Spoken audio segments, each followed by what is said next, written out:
হিজবুল্লাহকে যুদ্ধে নামতে বাধ্য করছে ইসরায়েল। লেবাননে বড় ধরনের হামলা শুরু করেছে ইসরায়েল ডিফেন্স ফোর্সেস আইডিএফ।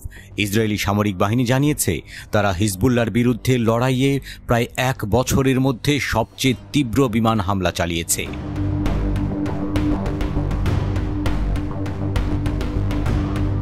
কয়েকদিন ধরে হিজবুল্লাহ গোষ্ঠী ও ইসরায়েলি বাহিনীর মধ্যে পাল্টাপাল্টি হামলা চলছিল। এর মধ্যেই আকাশপথে ব্যাপক হামলা শুরু করে ইসরায়েল। হিজবুল্লাহর প্রায় 300 অবস্থানকে টার্গেট করা হয়। হামলায় বহু ইসরায়েলি নিহত হয়েছে, আহত হয়েছেন আরও 727 জন। লেবাননের স্বাস্থ্য মন্ত্রণালয় হতাহতের এই তথ্য দিয়েছে।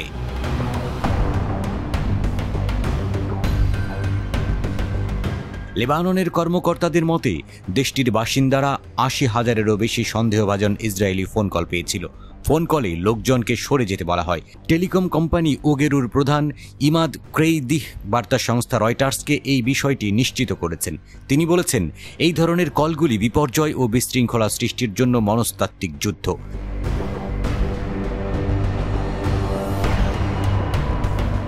ইসরায়েলের প্রতিরক্ষামন্ত্রী ইয়োভ গ্যালান্ট এক ভিডিওতে বলেছেন, আমরা লেবাননে আমাদের হামলা তীব্রতর করেছি। দক্ষিণ ইসরায়েলের বাসিন্দাদের নিরাপদে তাদের বাড়িঘরে পাঠানোর লক্ষ্য অর্জিত না হওয়া পর্যন্ত এই হামলা অব্যাহত থাকবে। সামাজিক যোগাযোগ মাধ্যম এক্সে এক পোস্টে ইসরায়েলি সেনাবাহিনীর মুখপাত্র অ্যাভিচেই আদ্রেই জানিয়েছেন, হিজবুল্লাহর 3 শতাধিক অবস্থান লক্ষ্য করে হামলা চালানো হয়েছে। তিনি উল্লেখ করেছেন যে লেবাননের এসব বাসাবাড়িতে বিমান হামলার আগে বাসিন্দাদের সতর্ক করা হয়েছিল।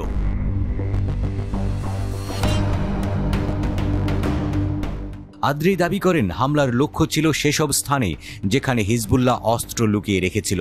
এই পদক্ষেপ ইসরায়েলের প্রতিরক্ষামূলক কৌশলের অংশ হিসেবে তুলে ধরা হচ্ছে, যা দক্ষিণ লেবাননের পরিস্থিতিকে আরও জটিল করছে। লেবাননের সূত্রগুলো জানিয়েছে 40টিরও বেশি এলাকায় ইসরায়েল বিমান হামলা চালিয়েছে।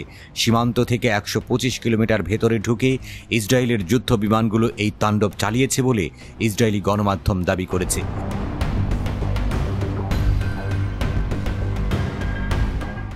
লেবাননের গণমাধ্যমগুলো বলছে, দেশটির দক্ষিণাঞ্চলের সমস্ত শহর এবং গ্রামে ইসরায়েলের যুদ্ধ বিমান থেকে বোমা বর্ষণ করা হয়েছে।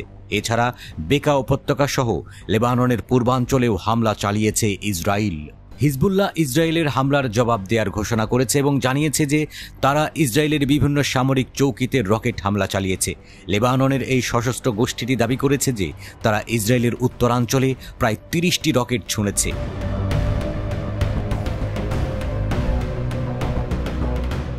এই উত্তেজনা দুই দেশের মধ্যে সংঘাতের নতুন এক পর্যায়ে প্রবেশ করেছে এবং অঞ্চলটির নিরাপত্তা পরিস্থিতি আরও জটিল করে তুলেছে।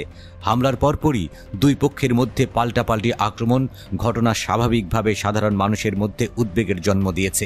বিশ্বের নজর এখন লেবানন ও ইসরায়েলের এই পরিস্থিতির দিকে এবং আন্তর্জাতিক সম্প্রদায়ের কাছে শান্তি প্রতিষ্ঠার উদ্যোগ নেয়ার জন্য চাপ বাড়ছে।